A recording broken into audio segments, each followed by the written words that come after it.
দিনের আলোয় নারী নির্যাতনের ঘটনা ত্রিপুরায়। ভাসুর সহ শ্বশুরবাড়ির লোকজনের হাতে বেধড়ক মার খেয়ে হাসপাতালে গৃহবধূ। ফটিকরায় থানার তরুণীনগরের এই ঘটনায় থানায় মামলা দায়ের। অভিযোগ, আক্রমণকারীরা একসময় বাড়িতেই মাদকের কারবার চালাতো, তাতে বাধা দেওয়ার জেরেই এদিনের আক্রমণ। মূল অভিযুক্তকে গ্রেফতার পুলিশের। অভিযুক্তের তালিকায় রয়েছে আরও কয়েকজন। তাদের খোঁজে জোরদার তল্লাশিতে নেমেছে পুলিশ।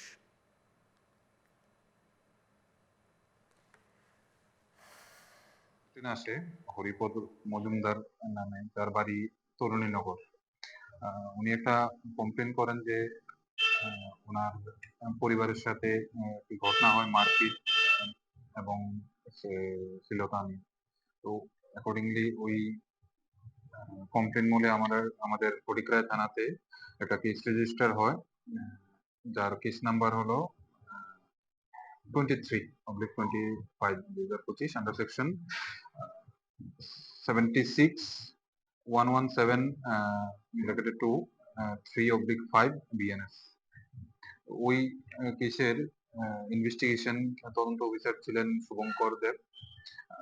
শুভঙ্কর দেব এবং কেস রেজিস্টার হওয়ার পর উইদিন 2 আওয়ার্স যে প্রাইম একিউজড বিপ্লব মজুমদার, ওকে আমরা অ্যারেস্ট করি যে আয়ু ছিলেন, আয়ু এবং অন্যান্য থানার অন্যান্য অফিসার মিলে রেড করেন এবং গভীর রাতে ওকে অ্যারেস্ট করি।